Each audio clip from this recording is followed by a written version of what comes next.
Bonsoir à toutes et à tous mes chers amis, la paix à toutes et à tous. Je vous envoie ROH2F sur le 2.0.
Bonsoir à toutes et à tous mes chers amis, bienvenue sur le 2.0 by BHR, votre philosophe.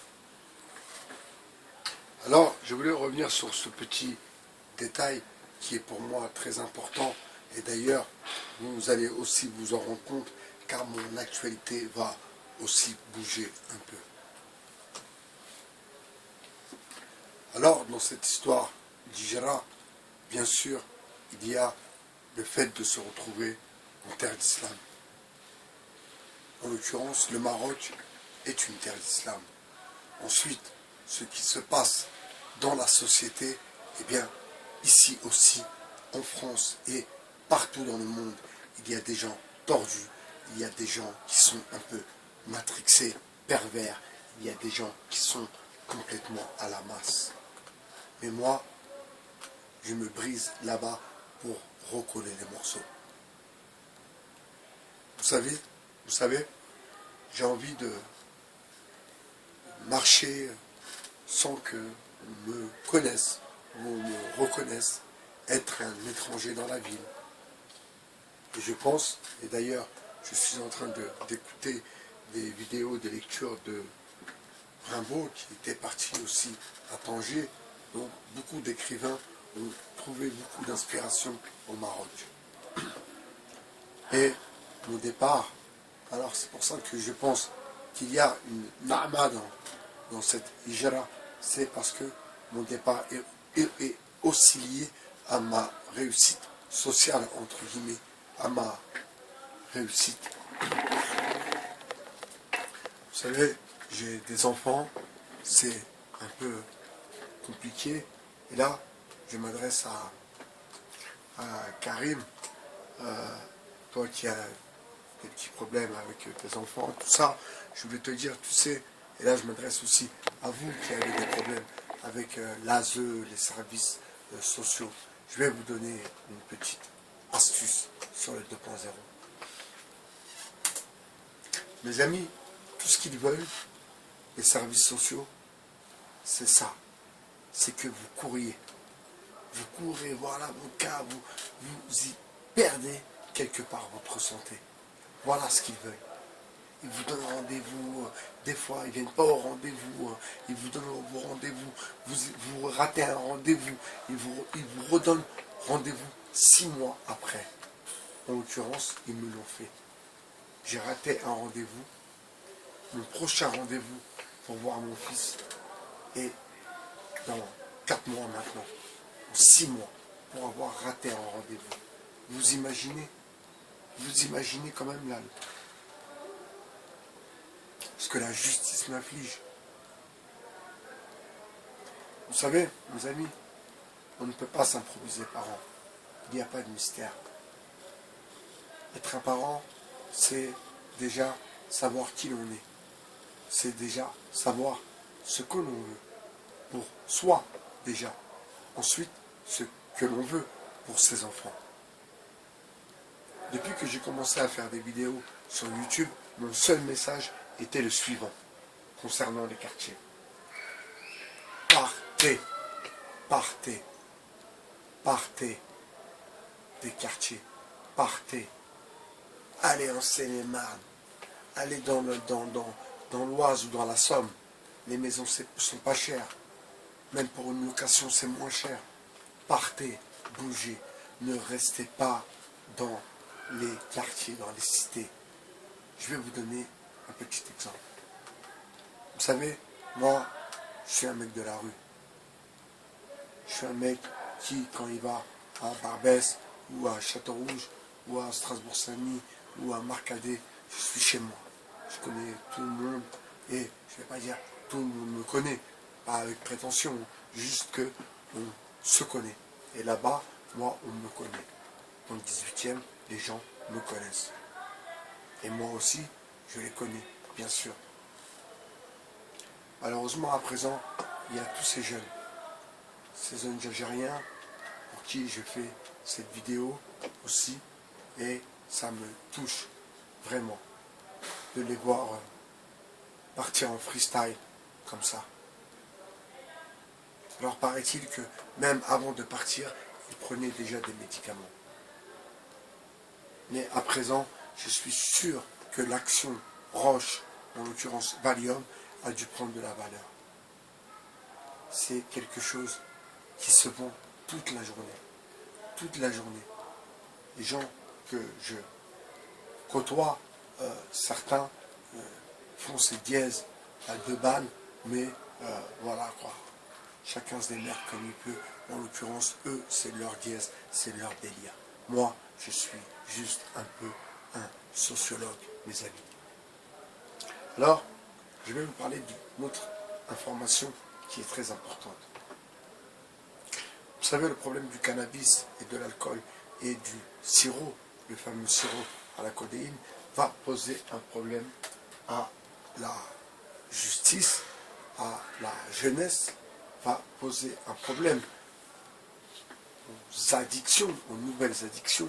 Et vous savez, le médicament qui s'appelle Subutex, un médicament qui est pour les toxicomanes accro-addicts à l'héroïne, c'est un médicament de substitution.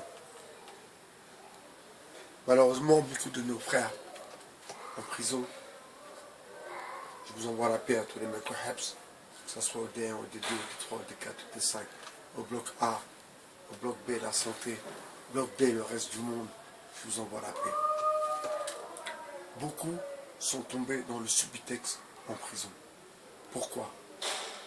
Parce que parfois, il n'y a pas de shit, alors ils se rabattent là-dessus. Et ça devient des toxicomanes. Eux qui étaient rentrés en disant « Ouais, les schlags, à présent, eux-mêmes se retrouvent schlag. D'ailleurs, à Châteaurouge, sur le terrain, maintenant, on voit des jeunes blacks aussi venir acheter des cachetons. Et aussi des jeunes mecs de cité venir acheter des Subutex. Donc ça veut dire que, eh bien, ils ont réussi leur pari. Alors, pour revenir au Subutex, vous savez, à l'intérieur de la notice dit que ce médicament peut être prescrit à partir de 14 ans. Ça veut dire que demain, ces jeunes qui ont des problèmes avec le hashish ou avec l'alcool, eh bien, le système va les mettre sous substitution. Comme c'est un médicament comme un autre que vous mettez sous votre langue et qui vous fait un petit, voilà, vous êtes dans une autre dimension. Et à partir de 14 ans, donc ça veut dire que même les mineurs peuvent prendre ce médicament. Donc mes amis de la diversité, ne touchez pas au Subutex. C'est une drogue, c'est de l'héroïne. Et c'est même pire que l'héroïne. Parce que pour l'arrêter, c'est encore plus dur que l'héroïne. C'est vraiment une drogue. D'ailleurs, j'ai été dans une association que je côtoyais, je faisais un peu de bénévolat, et j'ai proposé justement d'ouvrir un groupe de parole sur le fait d'arrêter ce traitement. Ce traitement qui a une fin. Ce n'est pas un traitement pour la vie, c'est un traitement qui doit avoir une fin. Mais malheureusement, certains, ça fait 20 ans depuis la sortie de ce médicament, ils le prennent. Alors mes amis, encore une fois, je vais vous dénoncer un peu les magouilles entre pharmaciens et docteurs. Vous savez, une ordonnance de Subutex, ça peut être un comprimé qui fait 8 mg, un comprimé par jour. Les associations disent qu'il faut le prendre en une prise. Donc le prendre en une fois, mettre le médicament sous sa langue et le prendre en une prise. Un jour, j'ai rencontré un galérien, un poteau, qui était dans la galère, et qui me dit, oui, j'ai des boîtes à aller chercher, regarde, j'ai l'ordonnance, parce qu'il voulait que je lui prête un billet, mais il me dit, voilà, j'ai un business à faire. Je regarde l'ordonnance, c'était marqué Subutex, matin, midi, soir. Ça veut dire 32 mg. Quelque chose qui est au-delà même du Vidal. Pour aller plus loin, je vais vous expliquer encore une fois, et aussi, il faut que vous compreniez que Big Pharma et que la communauté qui se pense toute puissante sont bien là pour déglinguer l'Europe. Alors vous savez, dans les années 90, les gens qui étaient dans le business de Subutex allaient voir les docteurs faisaient des ordonnances, et dans ces ordonnances, le docteur prescrivait un médicament qui s'appelle le Rivotril. Et les docteurs prescrivaient ce médicament sans que même le toxicomane le demande. Pourquoi? Eh bien pour le propager. Et maintenant, ces petits Algériens que je vois, excusez-moi, c'est pas pour les salir, hein, c'est que ça me fait mal au cœur. Ces petits Algériens que je vois venir chercher ce médicament, eh bien oui, c'est bien un programme bien calculé, bien préparé. Ils savent ce qu'ils font. Big Pharma est notre ennemi. Teva, ceux qui font les génériques, font partie de la communauté qui se pense toute puissante. Je vous dis à très bientôt sur le 2.0. C'était Baye BHR, votre philosophe, et je vous tiens au courant pour mon départ dans quelques jours, Inch'Allah. Je vous salue, profitez de vos époux, de vos épouses, mes chers amis, profitez de vos enfants, profitez bien sûr de vos parents, si vous avez la chance de les avoir près de vous. Je vous envoie la paix, l'amour et la prospérité. C'était Baye BHR, votre philosophe. Ciao mes amis. Ciao.